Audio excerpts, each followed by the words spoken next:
ही एकादशी है, इसका नाम है मोक्षदा एकादशी। अर्जुन ने उत्पन्न एकादशी की उत्पत्ति, महिमा, महात्म्य आदि सुनकर श्री कृष्ण से कहा, हे परम पूजनीय भगवान श्री कृष्ण, हे त्रिलोकीनाथ, आप सभी को सुख व मोक्ष देने वाले हैं, मैं आपको प्रणाम करता हूं। हे प्रभु, आप कृपा करने वाले हैं, मेरी एक जिज्ञासा को शांत कीजिए। भगवान श्री कृष्ण ने कहा, हे अर्जुन, जो कुछ भी जानना चाहते हो निर्भय होकर कहो, मैं अवश्य ही तुम्हारी जिज्ञासा को शांत करूंगा।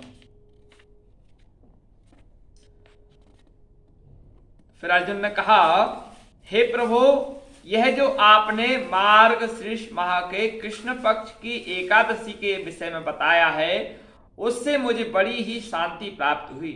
अब आप कृपा करके मार्गशीर्ष माह के शुक्ल पक्ष में जो एकादशी पड़ती है उसके विषय में बताने की कृपा करें। उसका नाम क्या है, उस दिन कौन से देवता की पूजन की जाती है और उसकी पूजन विधि क्या है, उसका व्रत करने से मनुष्य को क्या फल मिलता है। प्रभु, मेरे इन प्रश्नों का विस्तार सहित उत्तर देकर मेरी जिज्ञासा को दूर कीजिए, आपकी बड़ी कृपा होगी।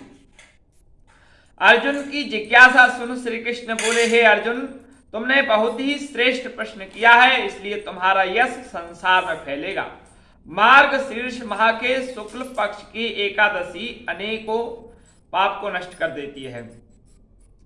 संसार में इसे मोक्षदा एकादशी के नाम से जाना जाता है। इस एकादशी के दिन श्री दामोदर भगवान का धूप, दीप, नैवेद्य आदि से भक्ति पूर्वक पूजन करना चाहिए।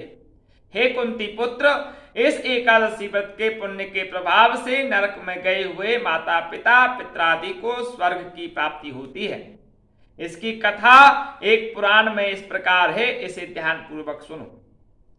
बेखानस नाम का एक राजा प्राचीन नगर में राज करता था। उसके राज्य में चारों वेदों के ज्ञाता ब्राह्मण रहते थे।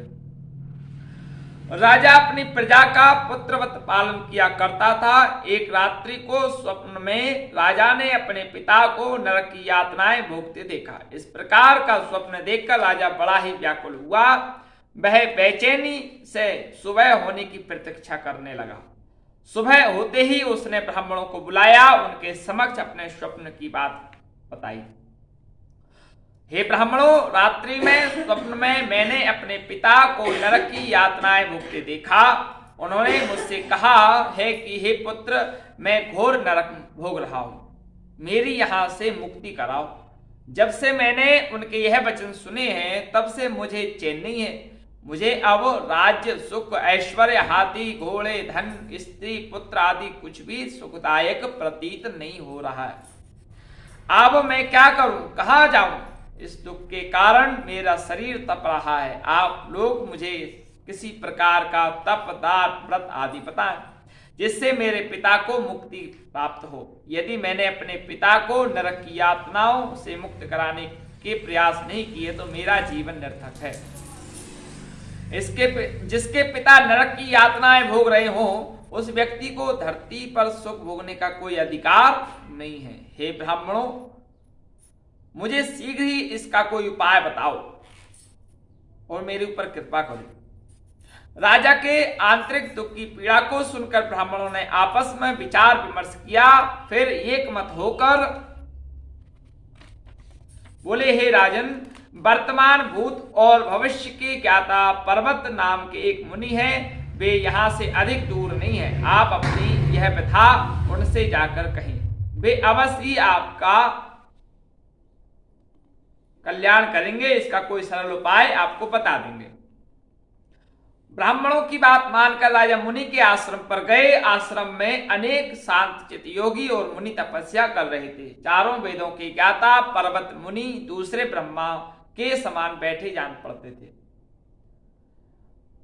राजा ने उन्हें दंडवत प्रणाम किया तथा अपना परिचय दिया। पर्वत मुनि ने राजा से कुशल क्षेम पूछी। तब राजा ने बताया, हे मुनिवर, आपकी कृपा से मेरे राज्य में सब कुशल है, किंतु मेरे समक्ष अकस्मात एक बड़ी समस्या खड़ी है।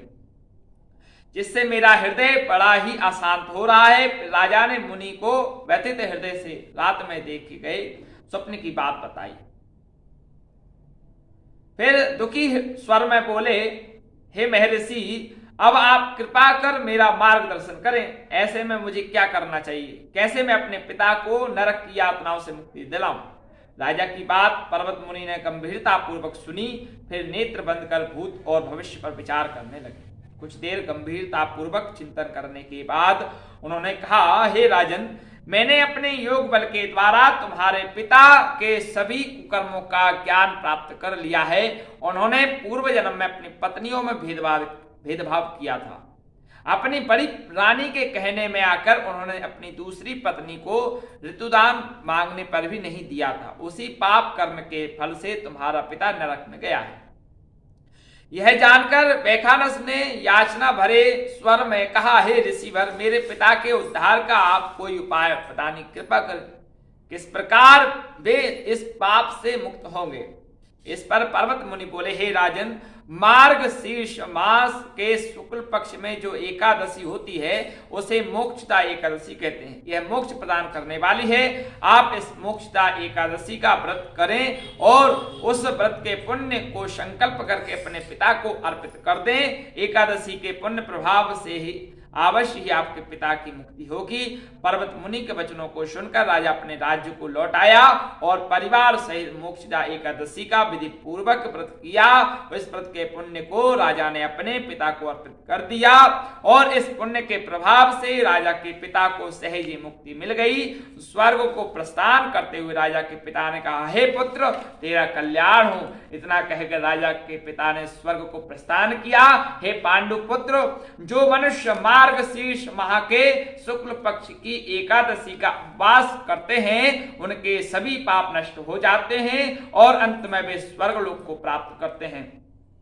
इस उपवास से उत्तम और मोक्ष प्रदान करने वाला कोई भी दूसरा व्रत नहीं है। इस कथा को सुनने व पढ़ने से अनंत फल प्राप्त होता है। यह उपवास मोक्ष प्रदान करने वाला चिंतामणि के समान है, जिसे उपवास करने वाले की सभी मनोकामनाएं पूर्ण होती हैं। हे अर्जुन, प्रत्येक मनुष्य की प्रबल इच्छा होती है कि वह मोक्ष प्राप्त करे। मोक्ष की इच्छा चाहने वालों के लिए मोक्षदा एकादशी का उपवास अति महत्वपूर्ण है। पिता के प्रति पुत्र के दायित्व का इस कथा से श्रेष्ठ दृष्टांत दूसरा कोई नहीं हो सकता।